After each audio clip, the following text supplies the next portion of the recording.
Okay, so I done fucked up. My apologies. This is actually my second attempt to record this video.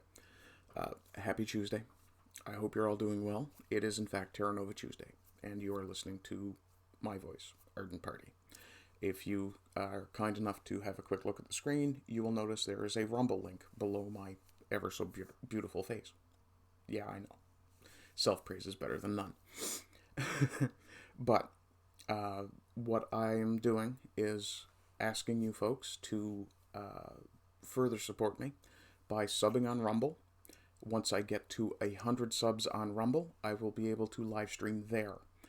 And given YouTube's restrictions on speech and things of that nature, it will be far easier for me to share my unvarnished, no pun intended as a woodworker, opinion on the topics of the day. What I intend to do is eventually move my Sunday stream from YouTube over to Rumble. Whether that will happen soon or not, I don't know. I am fortunate enough to have over 160 subs as of this morning. Thank you very much. And I would deeply appreciate all you guys moving over to Rumble. In the meantime, let's get into this. So, as you can tell from the thumbnail today, there are a couple of news stories that we're going to look at. One is the government of Newfoundland and Labrador's announcement, their official announcement about the declaration of intent to establish a Canada-Germany hydrogen alliance between the governments of Canada and Germany. As you can see here, this is an image of Prime Minister Trudeau and German Chancellor. I do apologize if I mispronounce his name. I believe it is Scholz.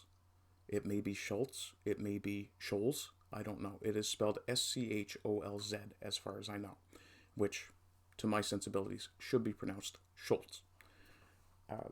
In any case, we will have a quick look at the government announcement here. The Honourable Andrew Furey, Premier of Newfoundland and Labrador, is welcoming today's signing of a declaration of intent to establish a Canada-Germany hydrogen alliance between the governments of Canada and Germany. The signing of the declaration in Stephenville highlights the significant potential of Newfoundland and Labrador's renewable energy resources, in particular its wind resources, and the opportunity to bring them to the global marketplace.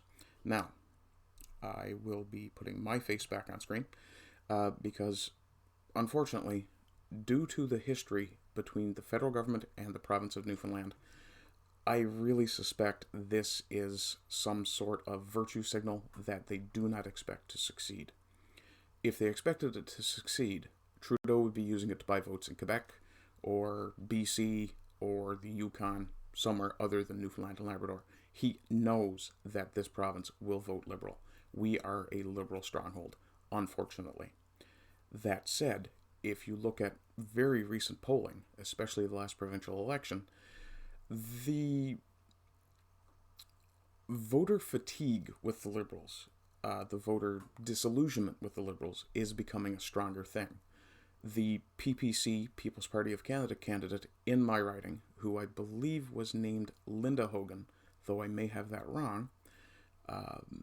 In fact, I will check for that.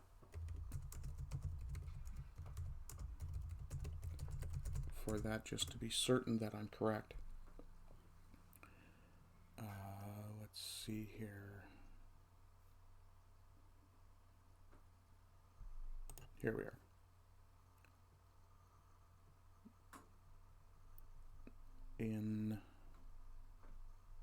Interesting. Avalon, Bonavista, Bjorn Trinity. That's where it was, in fact, Linda Hogan.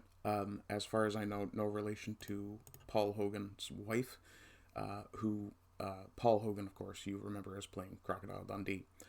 I know, it's a bit of a funny coincidence. In any case, folks, we will take another quick look at the declaration here, and then move on to the opinion piece. So, it says here on April 5th, 2022, the provincial government announced it would lift its moratorium on commercial wind energy developments to develop this valuable renewable energy resource with a focus on meeting global demand. Global demand? You mean provincial demand, right? And furthering our work to tackle climate change. Oh, don't get me started on that. Especially not on YouTube because, well, I can't say the things I want to. Again, a good reason for you guys to support me on Rumble. There were calls for nominations and bids. From 2021 to present, we will start here again. Over a dozen companies have contacted the province and or Newfoundland Hydro expressing interest in using the province's wind energy resources and or the interconnected electricity system primarily to power the production of hydrogen or ammonia for export. The government has also been engaged with various industry associations and governments interested in pursuing opportunities for Newfoundland and Labrador to be a green hydrogen. And this is going to be an important phrase in the next piece that I cover. The government launched the province's renewable energy plan in December last year. Kind of late, don't you think? But the 5-year economic development plan includes a number of action items related to the production of green hydrogen, again, including the drafting of a hydrogen development action plan. So, now let's take a look at the opinion piece that appeared in the Toronto Star. Yes, this is in fact a archived link. Sorry, I stumbled over my words a bit there.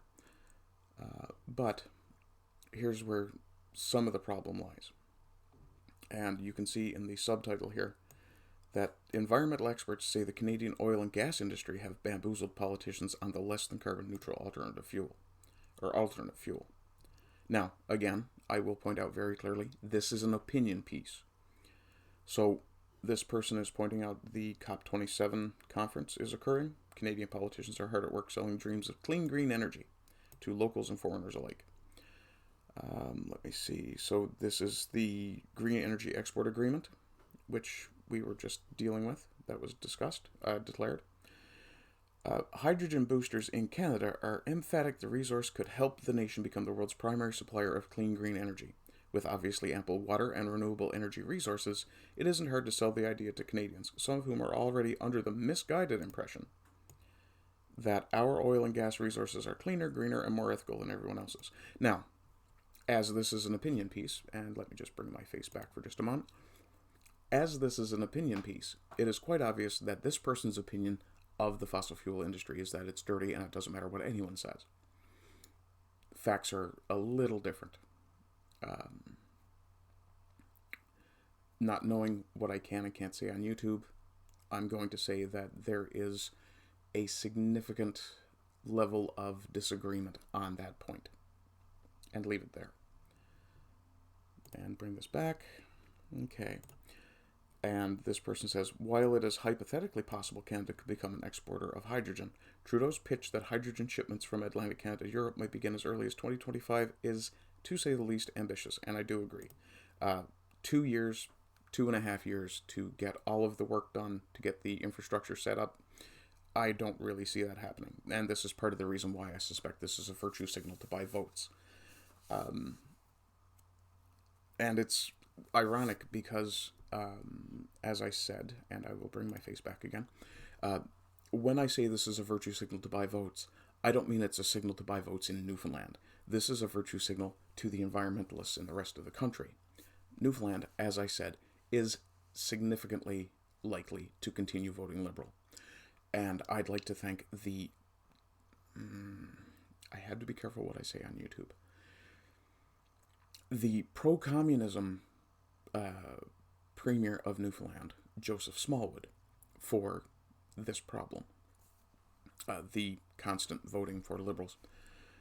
Yeah, he sold Newfoundland on the idea of government dependence as a reason to vote Liberal in the first place. As a reason to vote for Confederation in the first place. Yeah, anyway. So, there are no existing production facilities anywhere on our East Coast. I will point out that depending on which Canadian you talk to, Newfoundland is the East Coast, or Halifax, Nova Scotia, that area is the East Coast. It really depends on who you talk to. Quite a few Canadians are under the misguided impression that all of Atlantic Canada is Newfoundland.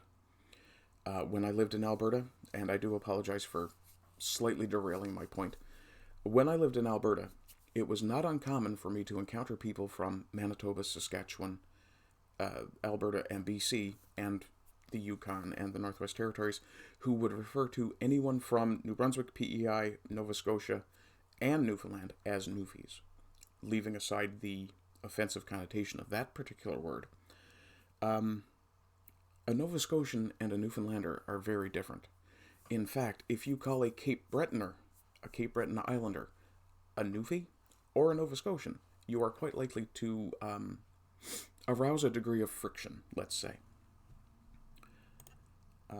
We are far from delivering on our boisterous pledge to free Europe from its dependency on Russian oil and gas. Okay, this is where I have to put my face back on screen. I have to couch this in terms that YouTube will accept. If Trudeau and Biden were truly intent on helping Europe avoid dependency on Russian oil and gas, we would have ramped our own fossil fuel production way up immediately, because that is the fastest way to solve that problem. If we can compete for at least equivalent quality fuel with the Russians, why don't we? If you really, really want to hurt Russia's ability to fight in Ukraine, if that was really your goal, you would immediately find ways to cut off or to outcompete them for oil and gas production and export. I have my own suspicions about the Ukraine-Russia conflict, but in any case, that I also have to leave aside. So just to scroll through this a little bit. Here we are. When Trudeau and Guilbeault speak of clean green hydrogen power, they are speaking about the theoretical possibility of converting Canada's immense water resources into hydrogen by breaking water molecules into their constituent components, oxygen and hydrogen. The interesting thing is, to do so in an environmentally friendly fashion, renewable energy resources would be required to produce the large quantities of energy necessary to complete the process, such as through solar or wind power. Okay, so this person goes on to point out that the process is energy intensive, expensive, and also unnecessary. Instead of using the renewable energy power source to create hydrogen, actually, I might as well leave that on screen and read it to you guys. Instead of using renewable energy power source to create hydrogen, those solar panels or wind turbines could simply be plugged into existing electrical grids. Yeah, there's another problem there. Newfoundland's electrical grid is a mess. It is very, very weak. It is not uncommon for us to lose power for a significant period of time, at least once a year, all over the island. Every area of the island experiences an outage at least once a year. If I recall correctly, I believe Eddie Shear recently tweeted, Eddie Shear being the weatherman the chief meteorologist for NTV, that is the Newfoundland Television Network, and their news program. He recently tweeted asking if anyone else was without power, which tells me that the area in around St. John's, which is not where I am, had lost power. That's very early in the year. Now, maybe there was some form of accident. Maybe it was the wind. I don't know. It was significantly windy the last couple of days. And this person continues, if we used solar panels or turbines, we could plug those into existing electrical grids. This is not the point. The point is to create hydrogen, at least as far as Trudeau goes. The point is to create hydrogen to ship to Europe to compete with Russian oil and gas, which is interesting because that will require an entirely new set of infrastructure be built. And they go on to point out that this also avoids the problem of transporting hydrogen, which is just as experimental, cost-intensive, and lacking in extant infrastructure. The problem is, hydrogen can be reliably produced now in small quantities from just 2 commercial hydrogen production facilities anywhere in the world. It's created not from water, but from methane, so-called natural gas, which Canada has in abundance. Okay, so this person who hates the fossil fuel industry wants us to use natural gas to create hydrogen.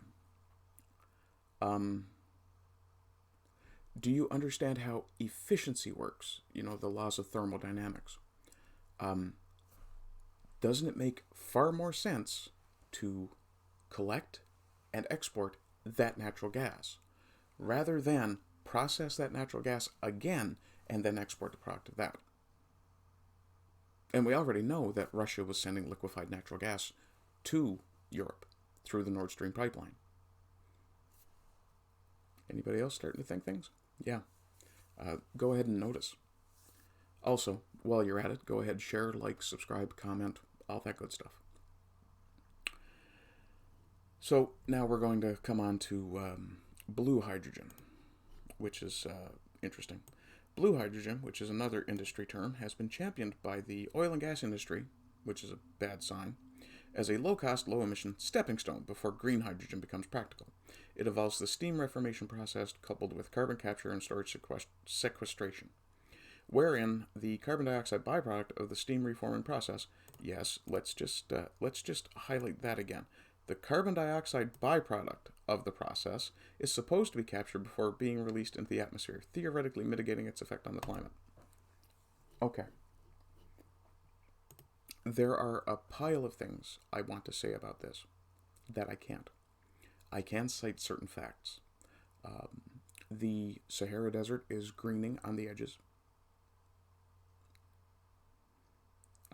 The general plant coverage of the planet is expanding.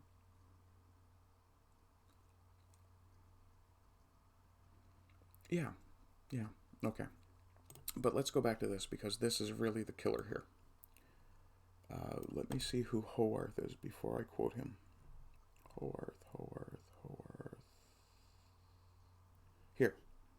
Okay, so this quote that I'm about to read you is from Dr. Robert W. Hoarth, the David R. Atkinson Professor of Ecology and Environmental Biology at Cornell University, which may not make him the best choice, the best authority for this statement, but I'm willing to accept it.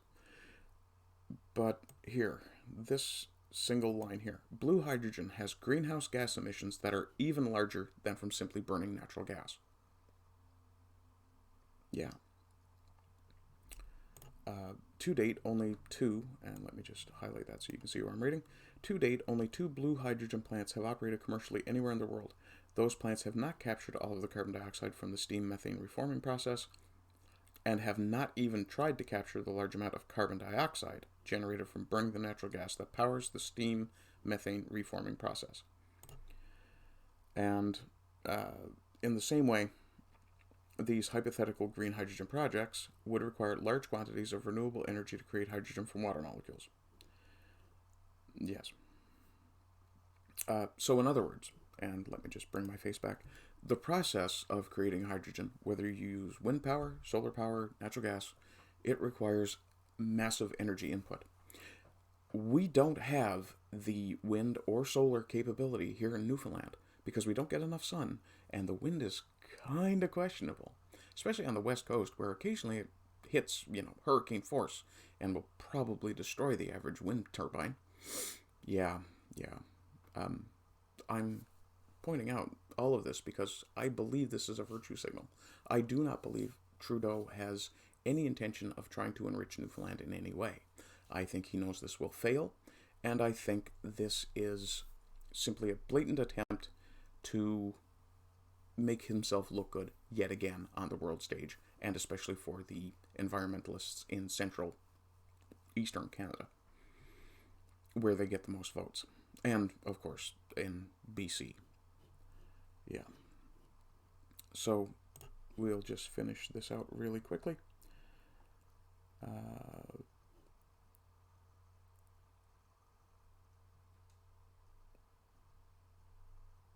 And he does, the author of this, again, opinion piece points out, there is nothing renewable about blue hydrogen. We have a finite supply of methane, which isn't true. And burning it at any point in the hydrogen creation process is a danger to the environment. Okay, let me bring this back. We do not have a finite supply of methane. All we have to do is farm more pigs. Pig shit produces methane. And wasn't it only last year that environmentalists were freaking out about cow farts. Yeah. Yeah. If we increase agriculture and decentralize it so that, more people can grow or raise pigs, and set up collection systems so that the manure from these pigs is collected and the methane siphoned off, which, for the record, something I didn't know was that if you store pig manure in a closed container, eventually it will explode because the methane builds up pressure. Yeah, that's really cool. So that means that if we had small collectors, even if all it was doing was filling bottles or temporary, I'm going to use an electrical term because I don't know what the term would be for pneumatics, but a temporary, oh goodness, I've already lost that one. If we had temporary storage, basically something that would pressurize, capacitor, there we go. If you had some form of temporary storage that could receive this methane and hold it until, say, a truck or a collector of some other kind could be hooked up to it, then you could harvest the methane. Also, because methane is a natural gas, you could run the engine of that collector using the methane. So it would be refueling itself and collecting fuel at the same time. Now, my personal feeling is that we should be focusing on energy efficiency in internal combustion engines rather than attempting to drive first to alternative energies. Now, parallel streams of research and development would make sense, but if government could do things that made sense, nobody would complain about them. In any case, folks, I hope this has been something of a valuable piece of information for you. Otherwise, I hope you're having a good day. I hope you continue to have good days and rise again until lambs become lions. Bye-bye.